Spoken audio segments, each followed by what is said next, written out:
Wow. Thank you, Mike. You really outdone yourself here tonight.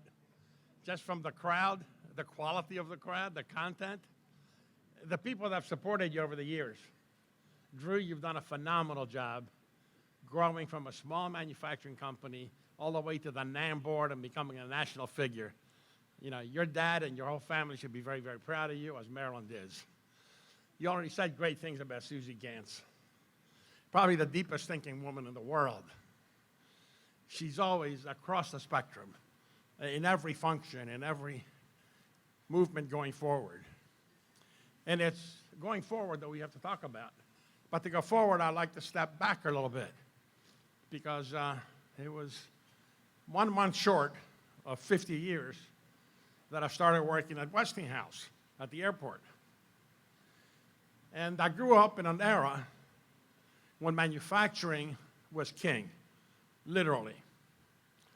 Yeah, it was the beginning of the decline, but it was still at the top of the hill. We had some of the best engineers on the planet working for us, and they knew that they existed to create manufacturing jobs. It was the Westinghouse Electric Manufacturing Company. We designed and built everything you saw in the Hunt for Red October, the most advanced technology on the planet, literally. And about in the mid-'80s, we went through a huge analog to digital revolution.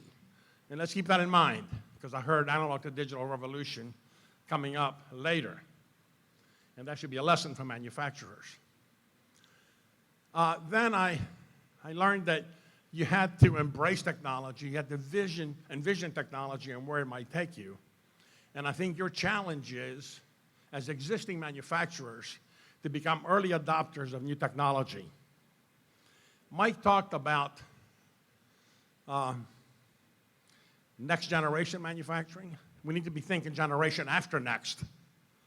You all need to integrate technology in your processes so you can be competitive and survive the global competition. There's a bright future for us, because these young folks that we honor tonight give us a solid foundation that there will be a pipeline of talent coming. But you know, they're not enough, because we need to probably triple the percentage of our high school students that are adept at STEM. These kids are phenomenal. Ed Mullen brought the last year's competition for robotics to Stevenson University. And we had a gym full, about this size facility, full of kids. It was the best organized chaos you'll ever see. And I really want to send appreciation to the teachers that sponsor these competitions within the schools. They're doing this above and beyond their job, but they're committed to teaching these kids what the future is all about. And you know, this was, like I say, mass chaos, but organized with electronic scoreboards, with robots running around, shooting baskets, doing all kinds of things competitive. And everybody knew what their role was, and everybody knew what it took to win. Those kids are committed. But if Dallas Dancer's still here, we need to triple that percentage that's involved in STEM across the spectrum. And he's doing a great job of introducing digital learning into the classroom, into getting people involved in STEM. And I see positive signs in school systems all around Maryland, including Baltimore City, that the future can improve dramatically. You all need to impact your elected leaders. There are not enough of them here tonight. Mike Gill can take the message back to the governor, and Mike Galeazzo has done a superb job of educating the Maryland legislature on the importance of manufacturing. Right now, manufacturing is the hottest political topic. Everybody that wants to win talks about manufacturing. Unfortunately, they don't know what it takes to support it. And you all are the ones that know what it takes to support it, to create it, to give it a future, and to stay competitive, and yes, even bring it back. But it's going to take Industrial Revolution 3.0, 4.0. It's going to take an infusion and integration of technologies. You can't lay on your laurels. You can't think you've finished because you succeeded in this era of competition. Because tomorrow somebody's going to come along with a disruptive technology and take your business away. So you got to be very, very careful to stay ahead of the pack. And it'll take an integrator of many technologies, not a single technology. Now, we're fortunate.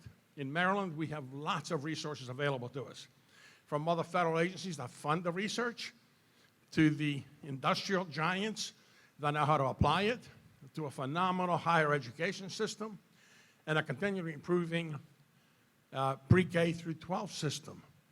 But it's all about education, and it's all about creating a citizenry that appreciates the value of what Mike spent so much time talking about, the value of a middle class.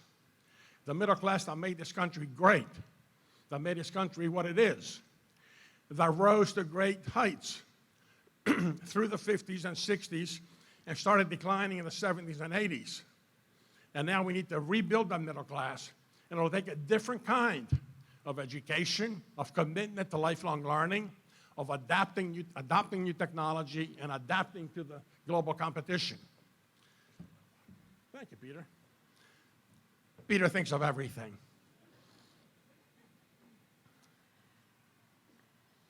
Now I'm stuck with it, Peter.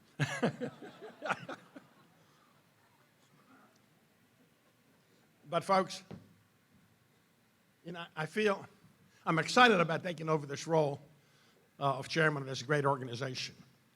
I remember in the mid-'80s, 86 or 87, County Executive Dennis Rasmussen, who's here with us tonight, facilitated a young man from Dundalk Community College, Mike Galeazzo, to create RMI. And Mike has had the perseverance to stick with it all that time.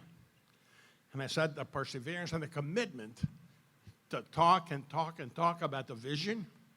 And he talked about it so much that people started believing it and jumping on the bandwagon, and it's really worked. So RMI is a great resource not only for Central Maryland, but the entire state. And frankly, it can become a great resource for the nation, because we got people here who think globally, who think how their process, how their business could grow.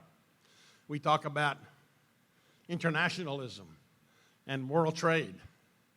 And yeah, Drew, going from Brooklyn to Harlem was a hell of a big step.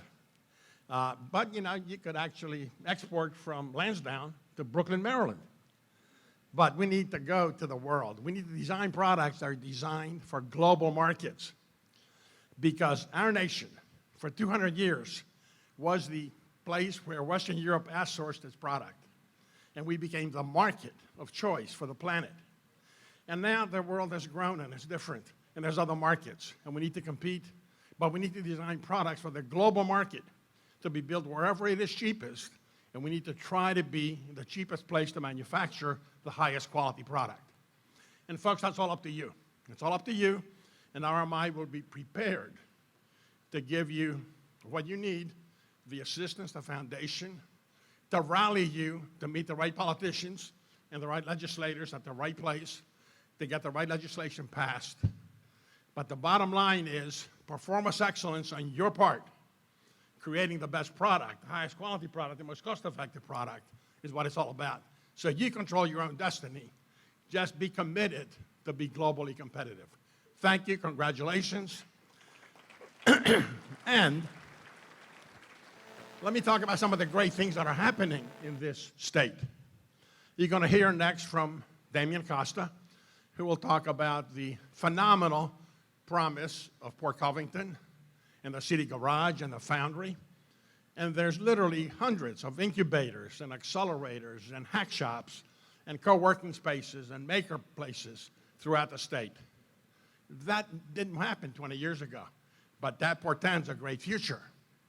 And Brambasu will talk to you all about the statistics of what it takes to be globally competitive, our strengths, our weaknesses, what can we do to improve, what can we do to win. So there's great stuff going on. You need to participate, you need to be on top of your game, and you need to make sure that no disruptive force interrupts your business. Thank you again, congratulations, and Mike, thank you very much.